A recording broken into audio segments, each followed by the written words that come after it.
You've even got the reflection on the floor. Come on. Yes, thank you. And that was like a holy shit moment. That was like my hero looking at my LEGO photography. It's a special day.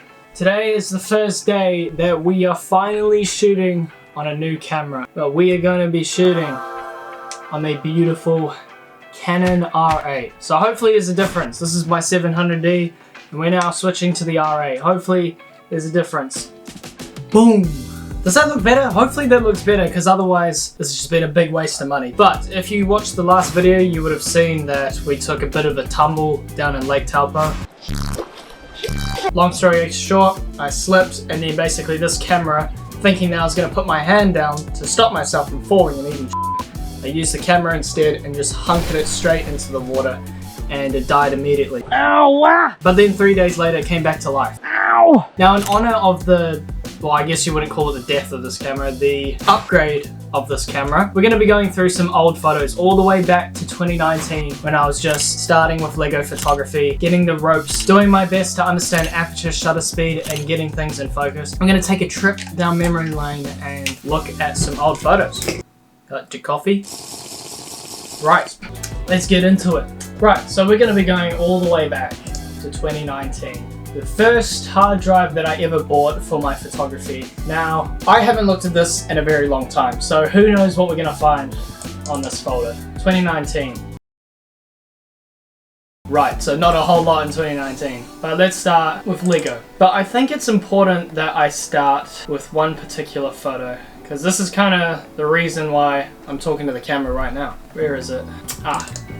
This photo right here. If you've watched the channel for a while, you'll understand the meaning behind this, but this was essentially the very first photo I took on the Canon 700D, and it was simply in my driveway. Although the only thing that's in focus is the dog's face, I was immediately obsessed with how this looked. I was like, holy shit, this looks freaking sick. Immediately upon that, I was taking photos almost every day in my driveway. You know, just setting up different scenes. I really love the look of the concrete ground, like with these scenes. Like, it's a bit plain and dull, but I think the series as a whole, it actually was pretty good. I mean, I'd always have my aperture like 3.5 because I just love the blurry background, but the thing is, the problem with that is when you're shooting little things like this, you tend to not get the whole thing in focus. Like, I should have been shooting on f5.6 or shooting further away. Yeah, and then tried out a little bit of Photoshop. Nothing is in focus here. Only the balloons on the left are in focus. But yeah, you get the idea of this one. Just trying to make little stories and stuff in my first hand at Photoshop. I mean, it's not a terrible job, but it's not a good job either. Like, you can definitely tell and hear that it's just a little bit chopped. I mean, the idea is there. The idea is there. Oh boy. And then we started experimenting with flour. I hated shooting with flour. It was always such a mess. I remember I made this little scene, I took the photo, and then for some reason I just put this in like a little drawer and let it sit there for months and months. And by the end of it, you know those little Minecraft things that you find in like caves and shit? Basically those little guys were running about inside the flour. So don't do that. Make sure you, if you're using flour, dispose of it afterwards immediately. This is still a favorite. I think this is a pretty good shot. Like, I just had like a power drill and I just had Joker and Batman. For what it's worth, like with the lighting and stuff, it actually looks pretty cool. And just using blue tack to kind of pin him down. I think this is a cool photo. I quite like this one. Yeah, then started experimenting with long exposure shots, just using a little light and then just having it shine through. Still happy about these photos. They're pretty cool. This might be the first time I started taking my LEGO photos outside of my home, and God was I felt so weird doing this. I had a few old people. Yeah, it was mostly old people looking at me and watching me take photos of LEGO. I felt so embarrassed, but I think they've done it cool. And this is a cool photo here. It's not a, I think I put a little bit of a color grade on this and it doesn't look too bad, honestly. You gotta start somewhere. That's pretty cool. Like, see, I have these ideas, but as far as like execution goes, no, I'm happy with this photo. Some of these photos could hold up today. Oh, Jesus. Why is this in the LEGO folder and why did I take this anyway? I think I would have seen this from like, what's it? I think it's Geordie something. He would do like these floating stuff. I essentially just got a bunch of keys and used a wire and held them together, and then in Photoshop I removed them and then darkened my face. But out of all the words I could have chosen, I went with epic. And you can tell the darkening around the face is really shit. Because look, it bleeds into my hands. Look at that. Ugh. Yikes. Oh. This one here. So there's a YouTuber named Benny Productions. I've been following him since 2019 and did all these different like Photoshop tutorials. He essentially did a tutorial where he showed you how to paint your face to look like the Joker. And he opened up a Reddit where basically fans of his could submit photos that they've done using his tutorials. And I took this photo here, which is just, you know, a guy looking jolly. And using Benny Productions tutorial, I photoshopped the clown makeup onto the Lego figure. And it did very well on the Reddit and actually got featured on his page. This video, and this time it is this cute creation. I don't know why I call it cute actually, but I think Lego minifigures look pretty cute. This is made by Brian Mosheim. Thank you so much for posting, you're awesome.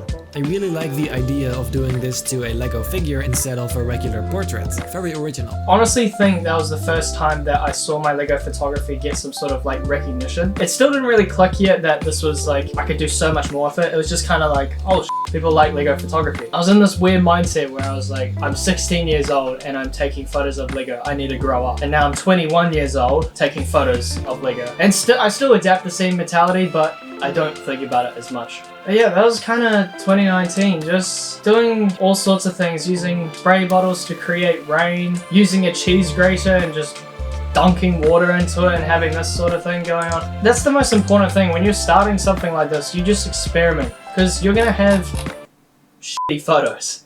You have really bad photos, but all of these photos are important because they are what make the photos that I create today so much better, because I've learned all the lessons, all the mistakes and stuff like that. It really helps just make you a better artist. This photo, I'm still so happy with this photo, man. I just took this in my room. I just used I used this lamp that was probably at least 20 years old. I just put it behind the set to act as a glow, and that thing, you could put an egg on that lamp and it would cook it so quickly because it got dangerously hot. For 2019 Lego photographer Brian, I think this is really good. Yeah, that was 2019. Oh god. Do we look at the me folder? What the f? Oh yeah.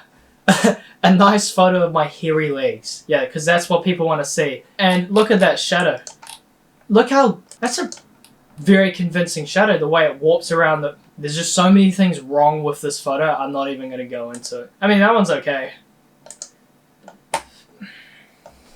What the... Oh, I saw North Borders do this ages ago. And I was like, oh, I'm going to do that in my literal sewer that, you know, goes behind... Well, it's not a sewer, it's more of like a waterway. And the funny thing is, this actually kind of does look like a face. Like, you have this part, these two parts look like eyes, and then this looks like the mouth. But, I mean, I remember watching this tutorial thinking like, yeah, this is going to be so cool. I mean, it's okay. I think it could be better, but yeah, really convincing with the blackout of the face there. Don't want to be showing that. Let's just move on. Anyway, let's go to 2020. 2020 was quite a big year for my Lego photography, because I think this is the year that I created an Instagram account. Wait, I want to see if it's still up. Ah, here it is. Oh my days. Well, this is kind of the best way to look at it. I guess these are the photos that I was creating back in 2020. I created this really nice grid, like it'd be 3 images of the same character in different poses. Damn, I haven't looked in this in ages. Yeah, I did all the Star Wars stuff in my backyard. I just used like a baking dish and like water and trees and stuff like that and just put mud in it. Yeah, like some of these photos aren't actually bad. Like this photo here is pretty good. I remember one of my friends found that account. I remember feeling so embarrassed. Like this photo is pretty sick. I guess that kind of wraps up 2020. But during 2020, we had the first lockdown for COVID-19. During that time, I was watching a lot of Peter McKinnon, and Peter McKinnon uploaded a video, basically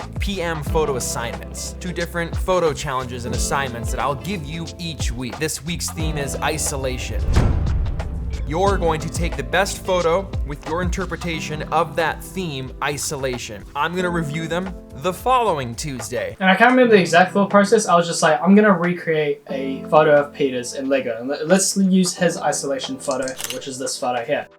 Hopped out of bed, building the set for maybe 3 hours, trying to find the exact photos that he had on his wall and his Instagram and stuff, finally printing them out, putting them on the wall, and then just taking so many photos. So I tried my best to copy Peter McKinnon's like editing style as far as colors and stuff, and he actually saw the photo. Now I saved the last one because it's my favorite, finishing things off for this photo assignment from Brian Mosheim. This is a recreation of my isolation photo in Lego. It's perfect. You got the prints on the wall, you got my vents up top, the security camera that clipped for my guitar. This is This is so good, and it's so creative. You've even got the reflection on the floor.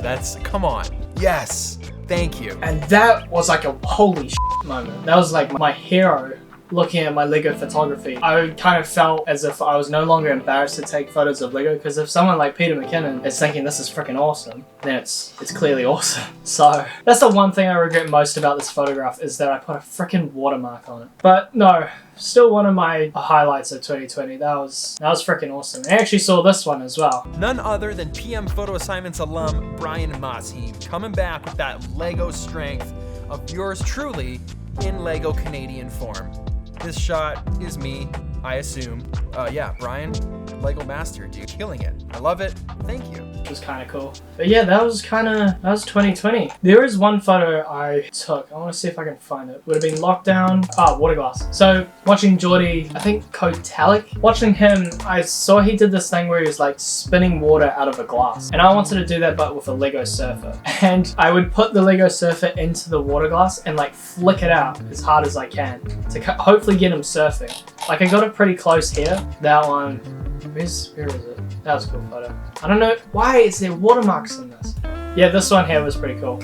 Not the best location for a photo like this, but it's still pretty sick how I got him like sitting like that and the water cuts. Cool idea, just again, not the best execution. And then 2021, yeah, this is when I started taking Lego to locations. So this was a really important year for me. And this is where I got some really cool Lego photos. I started with the Lego camper van and I had Mount Raiapehu in the background.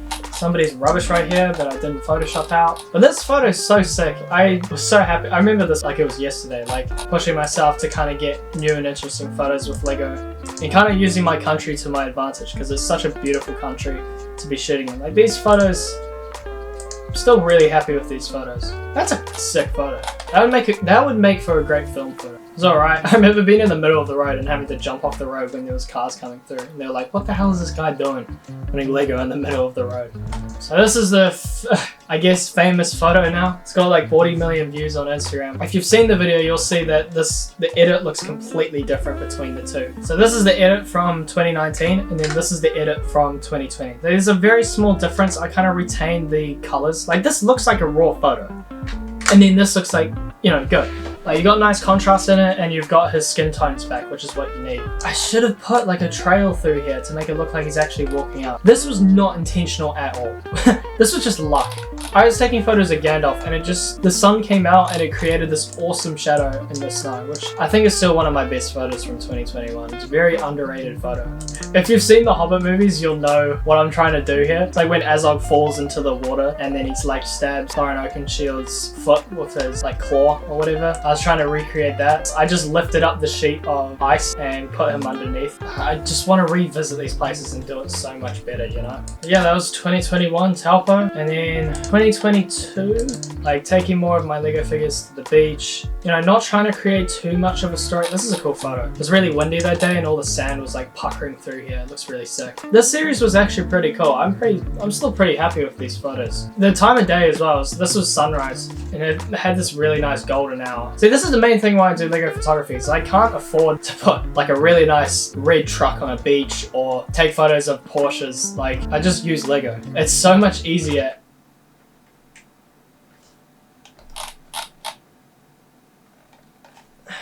It's so much easier using Lego for when you can't afford shit. This is when we went into the city. Batman was really big.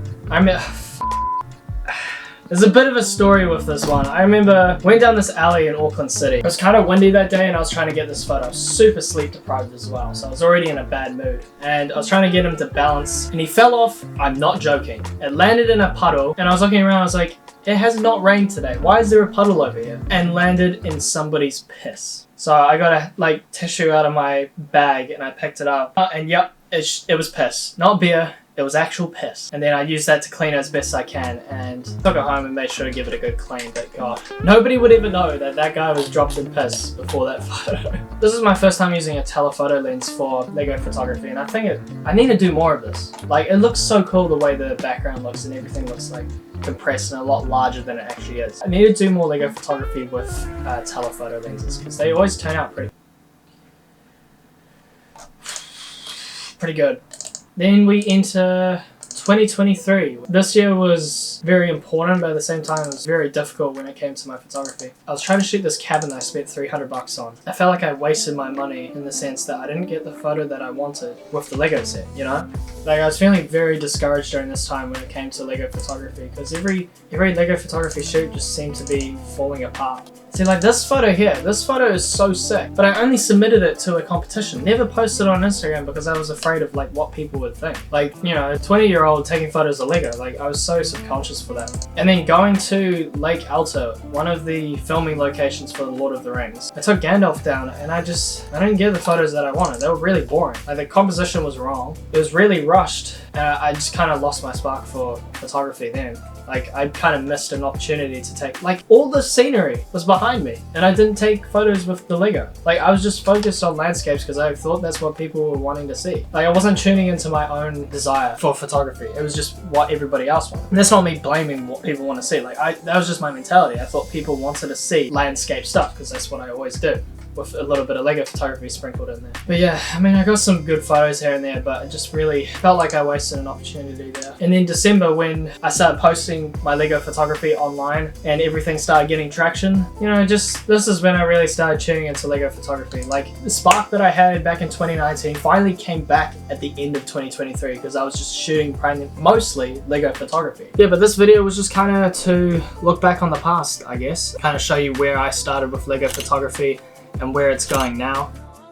This camera holds so much sentimental value to me, man. This is what did it all for me. Like, I wouldn't be here without this camera, and it genuinely, there's a part of me that was like sad when I upgraded to a new camera, because although this camera is like outdated and it doesn't focus too well and all that, it was still such a sentimental camera to me, which is why I'm not selling it or throwing it away. I'm just gonna keep it on my desk here as kind of a reminder, you know? If this house catches fire, I'm running for that. That is irreplaceable, that camera.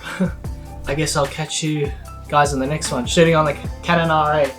So much better. Focuses on my face finally. Until the next video, I guess I'll see you then.